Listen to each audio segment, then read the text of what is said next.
Good morning, everyone, and welcome to the day 11 from Love Lives Here. I'm so glad you're joining us. This is a special day because we have adjusted in the first 10 days of Love Lives Here to connecting to ourselves, to remembering our own divinity, to check in with our bodies every day and what we're eating every day, and loving and nourishing ourselves and nurturing ourselves. It's how we move in the world. It's how we're connecting to ourselves. And you know, I love the whole chakra system. So it's our chakras opening and working together and being in harmony with ourselves. And so the last 10 days has been the focus on ourselves. And we take that as we're filled with love and we move it to the next level, which is loving others with that sense of who we are as whole beings and being able to reach out and love others for the next 10 days. So we're going to start this today. And I'm just going to open up for questions, if you'd like, about our mantra mala meditation. I'm just going to do a little bit of a review. If you've watched the videos on goodofthewhole.com, I'm sure you came here through the program, so it's goodofthewhole.com/mantra, and then you can see the videos. But I just wanted to go over a little bit more about our mala. The mala means garland. It's a sacred object. It's a necklace or prayer beads or a counting tool is sometimes what people call it. There are 108 beads in a mala, which of course correspond to those 108 nadis and electrical pulses that come together at the heart chakra, making us who we are and fusing our heart energy, which moves through our entire body, through our circulatory system, with the love that we are calling in. So we're counting this prayer 108 times to correspond. There's so many reasons, there's so many numbers for 108. Not so many numbers for 108, but there are many, many reasons why people feel that 108 is a very holy number. So 108 times of a specific intention that you have, whatever that might be during Love Lives Here. If it's an intention to remind yourself of loving yourself and others, of connecting to that which is divine in you. And whatever it is for you, I have chosen a simple mantra that I felt says it all for our Love Lives Here theme, and it's Baba Nam Keva Lam. Baba means the beloved one, Nam means name, and Keva Lam means only. So we're chanting only the divine name 108 times. I have 2 different malas, and I have a couple different mantras that I do.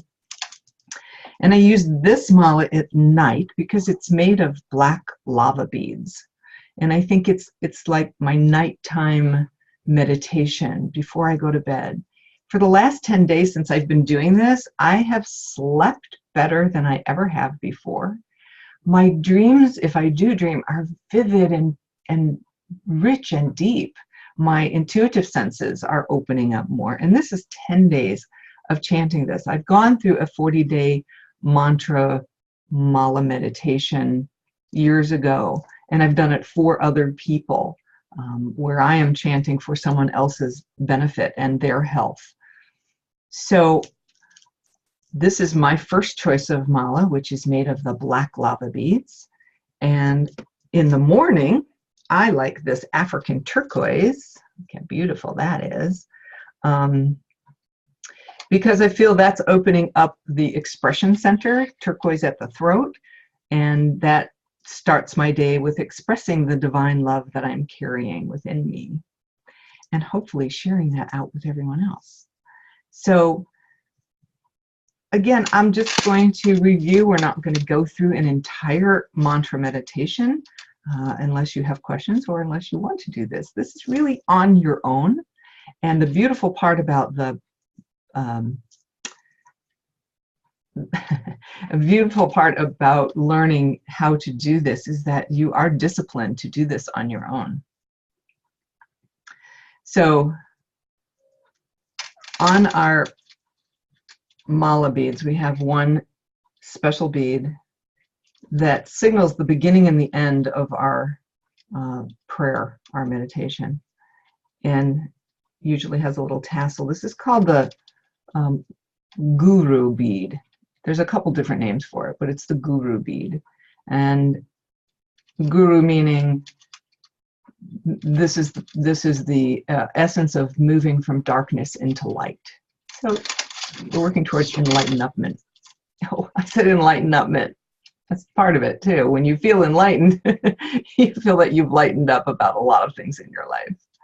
So when you start with this, you hold it in your right hand. I don't know if it looks like my right hand to you, but you're never going to put your sacred object, your mala, which is creating energy each time you use it, each time you're praying with it or chanting with it. You don't use your index finger to touch it because the index finger symbolizes that of the ego. And the ego is the one that would point or blame or I'm number one, anything about the index finger, which is fire, the element of fire, not to be touching your sacred objects because you don't want to burn away all of the beautiful energy that you're putting into it. So we put our mala over the second finger and bring each bead towards you with each chanting. So hopefully you can see this, how I'm doing it. If I were to start after lighting a candle, setting the intention, being in the correct space and energy to do this, I would chant Baba Nam Kevalam and pull it towards me. Baba Nam Kevalam and pull it towards me. Baba Nam Kevalam, pull it towards me. Baba Nam Kevalam. So I think you can see how this is working. And sometimes mala beads will have a little marker bead. You just know it's there. It's reminding you to get focused again, come back to the present moment and what you're chanting, and then move your finger over to the next bead. A very good mala has little knots in between each bead so that it can move easily over that second finger. The second finger being the energy of the sky, and our thumb being the energy of the earth. So we're connecting basically heaven and earth through you in your prayer. So it's that connecting with your intention, it's connecting with the divine, it's connecting with the beads, it's connecting with the sacred moment that you've allowed yourself in the morning or in the evening before you go to bed to do this. So I have also some beautiful music that I've been listening to. And sometimes that helps. You can just listen, you can just say it quietly to yourself. So there are 3 stages of chanting a mantra. And the first stage is to say it out loud. And the next stage is to whisper it or mutter it. We've been calling this a japa mala. And japa simply means to mutter. So it's a quiet little whisper that you're saying to yourself.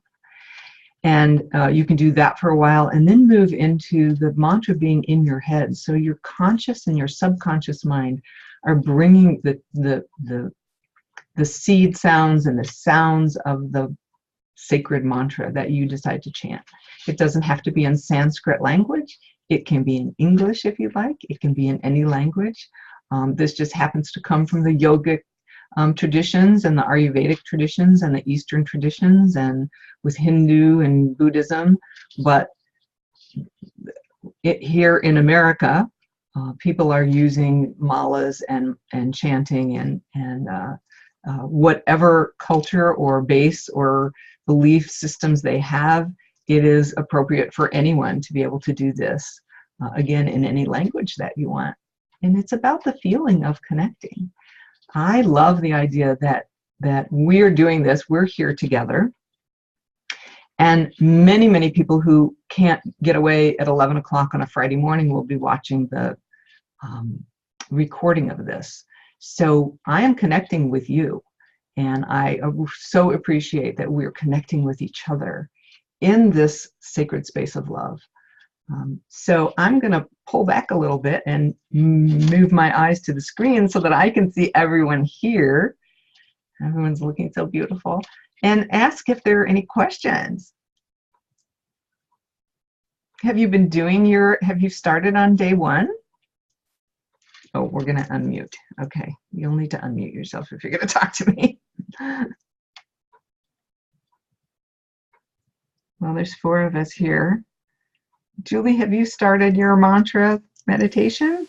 I should have went and got my beads. I've started, and then literally I've been going till 1 in the morning, uploading, and I'll like go through a whole day and forget. And so starting over. And so I need to find a sacred time that I hold for myself, because everything in my routine has changed because of just holding. Yeah, it's been amazing. I know it's been so busy, and I find that too. I'm busier than I ever have been. Just being aware that every single day we are focusing on love living here and what we're doing, and how it has evolved, but how it keeps growing.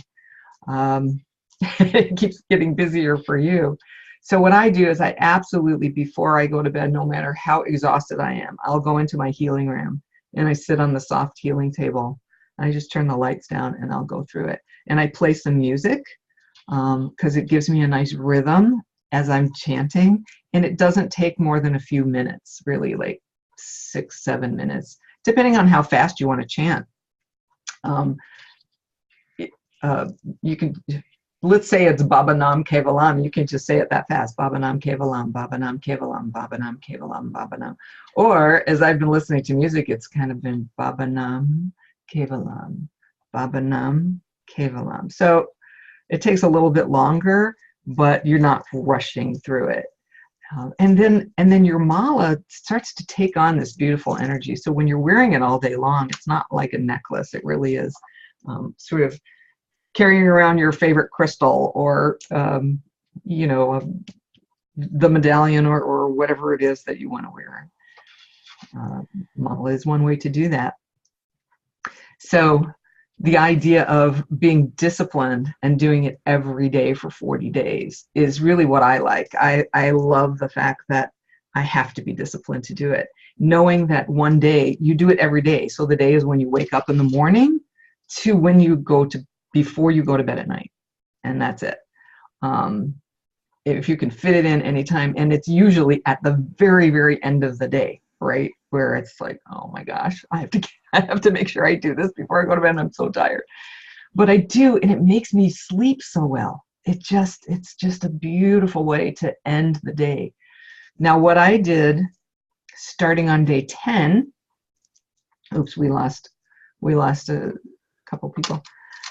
I started doing a mantra in the morning with my, so in the evening I'm using my black lava beads because that's night for me. It's also connecting to that element of life and fire. And what lava does is it builds more land. So I love that these are lava beads building more energy around the prayers. And this is African turquoise. And I use that in the morning. Now I've decided to discipline myself for a morning mantra, which is about to Ganesha. And the seed sound is gum for Ganesha. Ganesha is, I don't have my little statue with me, is the elephant deity that we see that removes obstacles. It removes our obstacles. So I say, if I start my day wanting to remove any obstacles that I have about my meditation practice or about anything that's happening, I'll have that extra energy in my subconscious mind for Ganesha. So I'm doing Om Gom Ganapataye Namaha. Om Gom Ganapataye. Ganapata is his Ganesha's name. So without having to teach a Sanskrit lesson or anything about Hinduism, I don't think that's necessary. I think the idea is the intention that we're setting to start our day, to carry love with us all day long, and to, starting today on the 11th day, share that with others. So it is building, just like the lava will build up a new island, building the energy of love, that it's living here, that it's so full, it's spilling over to others. And I'm hoping everyone will hop on board. You can start at any time. It doesn't have to be that this is day 11 and, oh my gosh, I've missed the first 10 days, so I'm not going to start. Just start and mark it on your calendars and do it for 40 days. And this is going to be ongoing. So anytime you feel that you want this discipline, which that word sometimes bothers us, but it's a beautiful practice. And that's the suggestion. You know, when you have a meditation practice, they call it a practice because you're practicing it every day. So I hope that people will continue to hop on to Love Lives Here and continue to chant and have those good intentions and keep going in that sacred space that only you can create every day in your life. So, William, I don't know if you're still there. Do you have any questions? No, I'm just listening. I'm, you know, my prayer practice is different, but I do love learning about new things and supporting you, and so I just kind of like to listen today. Okay, great. Thank you. Thank you. Keep checking into the goodofthewhole.com/mantra page and make your comments, and we'll talk to each other there. You can go to goodofthewhole.com on Facebook, and if you are, I don't think you would be on the Zoom call if you haven't already registered, if that's correct. So if you want to share this with some friends, have them register at loveliveshere.today and join us on the Love Lives Here. Oh no, it's Good of the Whole community page group. See, we're connecting with others where there's so many connections to do. Tonight we're going to have a beautiful launch of music and a video, music from our dear sister Pamela Jane Duran. So join into that, and anything that you can participate in, as little or as much as you want, just know that we love you and we're holding space for you, and love lives here, love lives where you are, and I'm sending love and namaste to everyone. Namaste. Which means that the love in me reaches out and touches the love in you, and in that place we are one. So have a wonderful day. And thanks for joining me. See you all later. Bye, Linda. Bye.